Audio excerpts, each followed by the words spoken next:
Salut à tous, on se retrouve aujourd'hui pour parler du FC Barcelone et on commence bien sûr, on revient sur cette super coupe d'Espagne, c'est quand même un titre remporté, surtout que le Barça attendait ça, ça faisait plus de 638 jours que le Barça attendait de remporter de nouveau un titre, Le dernier ça a été la Coupe du Roi remportée, et voilà 638 jours plus tard, la super coupe d'Espagne remportée, donc le Barça a en plus touché le jackpot, le Barça a empoché plus de 12 millions d'euros pour le trophée de la super coupe d'Espagne, donc ça bien sûr c'est une rentrée d'argent bienvenue du côté du club, surtout que le Barça a besoin d'argent comme n'importe quel club, voilà 12 millions d'euros de plus, on va dire dans les comptes du club du FC Barcelone. Donc quelques photos, on va revenir sur quelques photos de cette finale qui date il y a seulement avant-hier, l'Uruguayo. Donc bien sûr en parlant d'Araujo, on peut voir aussi Christensen avec un petit titre, 0 €, c'est qu'il a été transféré gratuitement de Chelsea du côté du Barça, on en parle peu mais il fait son taf depuis son arrivée, le défenseur danois. Fatih les gars, via Instagram sur son réseau, il a mis celui-ci est pour vous, en parlant des supporters, voilà, par rapport à ce titre, voilà, c'est ce trophée pour vous, les supporters Blaugrana. Franck Kessie, il a mis, je suis très content en gros de remporter mon premier titre du côté du FC Barcelone. Lewandowski l'a mis, enfin du côté de Barcelone, on ramène le trophée à la maison. Jules Koundé, les gars, il a dit super champion d'Espagne, très fier de tout le groupe. Mon premier trophée avec ce maillot, allons-y. Voilà, sculaire, donc supporter bien sûr du FC Barcelone. Marcos Alonso, il a mis super champion d'Espagne, voilà, super coupe d'Espagne en gros. On peut voir le FC Barcelone Twitter aussi relayé par rapport à ce qu'a mis Jules Koundé, aussi par rapport à ce qu'a mis Ousmane Dembélé, super champion bien sûr par rapport à cette super coupe d'Espagne remportée. Et même Ronaldinho, les gars, félicite le club, il a mis Ronaldinho sur son compte Twitter par exemple, félicitations à FC Barcelone pour le beau résultat, félicitations à toute la direction et aussi à mon ami Xavi. Nous sommes sur la bonne voie pour ramener ce club Blaugrana là où il doit être, au top mondial. Et c'est vrai que le Barça, on a l'impression qu'ils sont en train de changer la vapeur par rapport au Real Madrid. Regardez les 10 derniers classicos, donc le dernier c'est celui tout en haut et après c'est les derniers.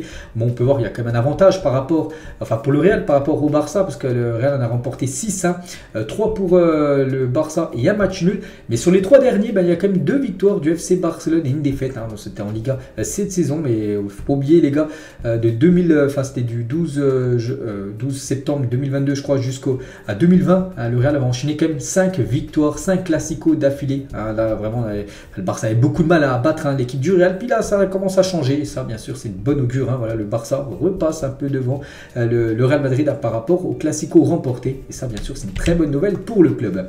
Et le Barça de Xavi a marqué 10 buts en 4 matchs contre le Real Madrid, c'est avec les 4 derniers classicos, donc 3 buts inscrits. Il y a eu un but inscrit aussi en Liga, il y a eu 4 buts inscrits la saison dernière et aussi 2 buts inscrits. Bon, ça a été une défaite 3-2, mais il y a eu 2 buts inscrits, du coup ça fait en 4 matchs 10 buts inscrits quand même par l'équipe du FC Barcelone sur les 10 derniers matchs. Regardez, c'est beaucoup plus que par rapport au dernier classico où l'équipe avait beaucoup de mal à inscrire des buts.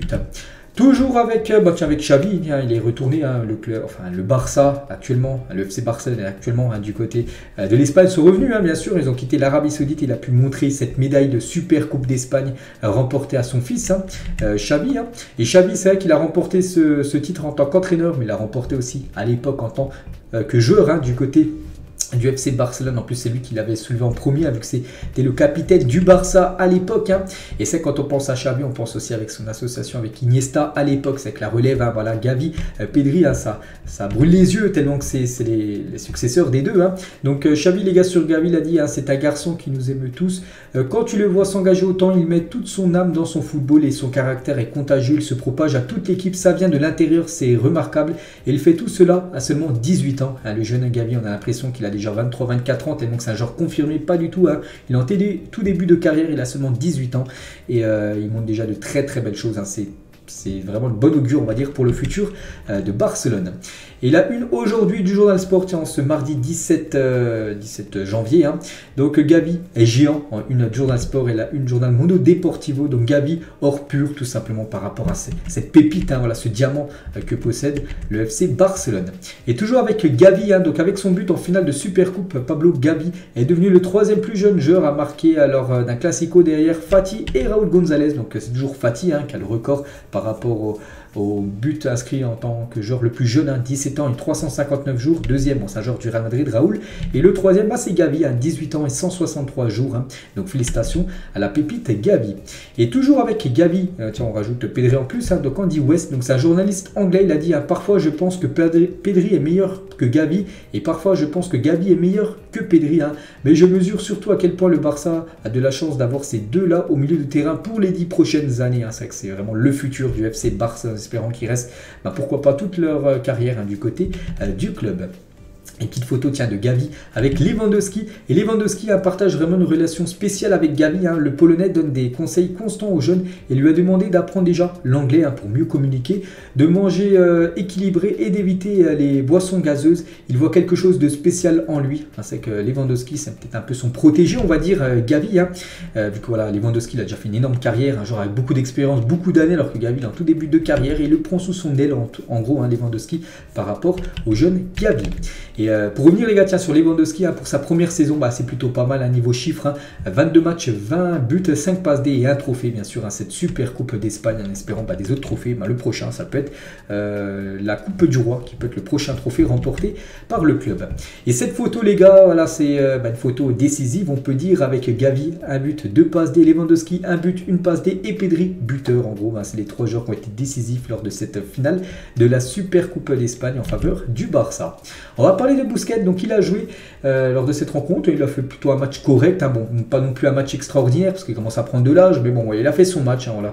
Ça a été la puissance du milieu à 4 voilà, du Barça, puis il en fait partie bien sûr. Donc il est devenu le joueur avec le plus d'apparitions au Classico. Donc Busquets, Léo Messi et Sergio Ramos ont disputé 45 Classicos et c'est les 3 au même niveau record.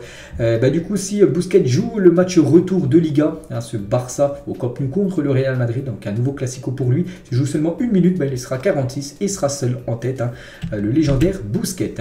On va parler de Dani Ceballos, a été vu tirer agressivement les cheveux de Gavi lors du match avant-hier, mais ni le VAR ni l'arbitre n'ont vu le jeu. Ceballos n'a reçu aucune sanction, pas de carton rouge ni de carton jaune, alors que ça aurait pu potentiellement mériter un jaune, voire peut-être un rouge, voilà, parce que tirer les cheveux, c'est interdit bien sûr. Donc voilà, Ceballos, ça sort très très bien du côté du Real.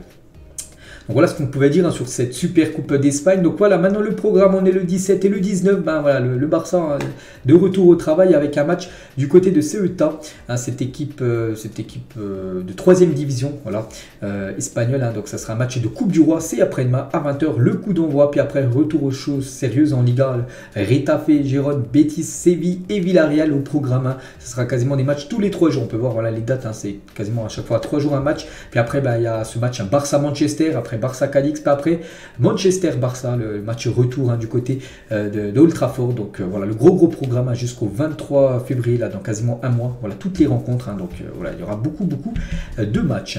Et concernant ce match contre l'équipe de AD Ceuta en Coupe du Roi, donc Pedri Araujo ne devrait pas voyager avec l'équipe pour le match contre Ceuta en Coupe du Roi. Donc pour l'instant, je ne connais pas encore le groupe, il sera certainement annoncé demain, mais voilà, Pedri et Araujo devraient être mis au repos tout simplement. Lewandowski qui n'avait pas voyagé avec l'équipe pour le match contre l'Intercity se déplacera cette fois-ci. Donc voilà, Lewandowski devrait être dans le groupe, mais voilà, Pedri Araujo devrait être au repos. Et l'arbitre de ce match contre l'AD Ceuta devrait être cet arbitre-là, c'est Martinez Munuera, qui sera le référé, donc en gros l'arbitre de la rencontre. On revient les gars sur Busquets, dans un sondage réalisé par le journal Sport, 47% des lecteurs ne renouvelleraient pas Busquets, 41% d'entre eux le renouvelleraient et 12% ne le renouvelleraient qu'en fonction des circonstances. En gros, il faudrait voir encore ce que ça donne dans les prochains mois, bien sûr, Busquets. Donc voilà, bon, il y en a quand même beaucoup plus, 47% quand même qui ne prolongeraient pas. Alors là, si c'était eux les présidents du Barça, ils ne prolongeraient pas tout simplement le joueur Busquets, qu'en fin de contrat, n'oubliez pas, en fin de saison. On va parler de Memphis Depay, donc l'agent de Depay a démenti les informations selon lesquelles son client serait transféré à l'Inter Milan, parce qu'on parlait d'un échange, Depay du côté de l'Inter et Correa, lui dans le sens inverse, Inter du côté du FC Barcelone. Du coup, son agent a démenti tout ça. Voilà, l'agent de Memphis Depay, donc l'échange Memphis-Correa avec l'Inter n'avancera pas plus loin. Cette opération ne fait pas consensus au Barça car ils estiment que Memphis est un joueur meilleur en gros que Correa. Et en gros, l'échange n'est pas juste en gros, voilà, parce qu'il laisserait filer un joueur meilleur qu'un joueur qui viendrait au club moins fort que Memphis Depay. Et c'est pour ça en gros que le deal ne se fera pas. Et Memphis Depay il va certainement quand même quitter cette équipe du Barça en janvier. Et c'est vraiment la priorité quand même du côté de l'Atlético Madrid. Donc voilà, il devrait rejoindre cette équipe des Colchoneros. N'oublie pas, il reste encore plus de 14 jours de mercato. Donc il peut encore se passer beaucoup de choses avant le 31 janvier. Et l'échange cette fois-ci entre Kessié et Brozovic, celui-là peut se réaliser à l'accord d'échange Kessié-Brozovic. Est toujours possible. Kessié attendra de prendre la décision finale, mais il aime l'idée de retourner en Italie. Voilà, il serait pas contre un retour en Italie. Bon, il ne jouerait pas dans le même club qu'avant. Avant, c'était un joueur de l'AC Milan, mais là, il irait du côté de l'Inter. Et du coup, Brozovic, lui, viendrait du côté du Barça, vu que ce serait un échange. Concernant Aubameyang, on en avait parlé il y a quelques jours, et le Barça s'est renseigné juridiquement pour un retour d'Aubameyang au Barça. Vraiment pour dire que le Barça est très intéressé. Comme je dis, Depay devrait aller du côté de l'Atlético. Il faudrait trouver son remplaçant. Il a dit, Xavi, si un joueur quitte le club, il y aura sur un remplaçant. Donc voilà, si Depay quitte le club en janvier, il faudra trouver un remplaçant. Et on pense toujours bien sûr à Aubameyang, et le Barça s'est renseigné si c'est possible ou non ce retour. Donc voilà, il reste encore, comme j'ai dit, 14 jours de mercato, et je pense que ça peut se faire bien sûr si Depay avant bien sûr quitte le club. Concernant Rafinha, si Arsenal souhaite recruter Rafinha, le Barça a fixé son prix à 100 millions d'euros. Donc là ça sera compliqué, je pense, pour Arsenal bien sûr, de mettre autant d'argent, surtout que je pense que le joueur coûte actuellement moitié moins. Le Barça est intéressé par la signature de la pépite de 16 ans, Gianluca Prestiani, que je parle de temps en temps, les gars. Le Barça est vraiment intéressé. Mais s'ils veulent se l'offrir, ils devront payer sa clause libératoire de 12 millions d'euros. Donc c'est un jeune joueur de 16 ans. Et il évolue du côté du continent sud-américain. Et il pourrait débarquer du côté du Barça. Bon, il n'y a pas que le Barça, il y a aussi le PSG, le Real et Manchester City qui sont sur le coup. Donc voilà, comme des grosses équipes mondiales. Et voilà, bon, c'est quand même des top équipes. Donc ça veut dire quand même le talent du joueur. Je ne connais pas du tout, j'ai jamais vu jouer, mais voilà, si ces 4 grosses équipes là sont sur ce jeune joueur, c'est qu'il doit avoir un sacré talent, et le Barça est sur le dossier, on va dire. Il y a 5 ans, jour pour jour, Ronaldinho prenait sa retraite sportive. Le jour pour jour, c'était exactement hier. Bon, voilà, pour un jour près. Voilà, on revient sur cette info. Donc, il a remporté une Coupe du Monde, une Ligue des Champions, 2 Ligas, une Serie A, une Copa Libertadores, une Copa América, une Coupe des Confédérations, légende totale, le légendaire R10. On va parler d'un copain de Ronaldinho. On va parler de Léo Messi. Gloire, légende du côté du club. Et c'était hier exactement aussi, le 16 janvier 2010, donc il y a 13 ans, contre Séville. Il marquait son 100e but du côté du FC Barcelone. Vous savez qu'il a inscrit, je crois, exactement plus de 640 à peu près, c'est d'être ça les chiffres. Donc on peut voir en gros chaque palier. Son premier en 2005 a été inscrit, le 100e le 16 janvier, donc là c'était hier exactement, jour pour jour, mais en 2010. On peut voir par exemple le 500e, c'était un match spécial, c'était contre le Real Madrid, c'était lors d'un Classico. C'était le 23 avril 2017 où il avait fait cette célébration, il avait montré son maillot aux supporters du Santiago Bernabéu, vu que ce match se déroulait à Madrid. Toujours avec les infos, on va parler de Scaloni, donc entraîneur de l'Argentine. Le choix entre Gavi et Pedri, s'il devait prendre un joueur, il dit: je prendrais Pedri en sélection argentine. J'aurais aimé donner à Pedri un passeport argentin. Et voilà, plutôt maintenant, c'est qu'il joue plutôt pour l'Espagne. Thierry Henry l'a dit, tous les clubs européens ont peur du Real Madrid et le Real Madrid a peur de Barcelone. Voilà ce qu'a dit Thierry Henry, tout simplement. Que voilà, le Real Madrid craint par tout le monde, mais le Real Madrid craint le FC Barcelone. Voilà. Et on finit les gars cet épisode d'aujourd'hui. Il y a un petit sondage sur Barça Universal. Ils ont mis: quel ancien joueur du Barça auriez-vous aimé avoir du succès au club mais qui n'en a malheureusement pas eu? En gros, quel joueur a été un flop? Donc là c'est que des flops, on peut dire, du côté du Barça. Mais lequel de ces 4 là vous aurez voulu voir briller du côté du club, qui fasse une grande carrière, entre Malcolm, Arthur, Coutinho ou Antoine Griezmann? Donc n'hésitez pas à mettre tout ça en commentaire. Donc moi je partirais, je suis français, je partirais sur Griezmann. C'est vrai que j'aurais tellement voulu qu'il perce, enfin pas qu'il perce, mais voilà, qui brille du côté du club Blaugrana, le joueur français. Donc voilà les gars ce qu'il y avait à dire aujourd'hui concernant le FC Barcelone. On se retrouve demain, on commencera vraiment à beaucoup plus parler de ce match contre l'AD Quetta qui sera le lendemain bien sûr, le jeudi. Allez, bonne journée à vous et à demain.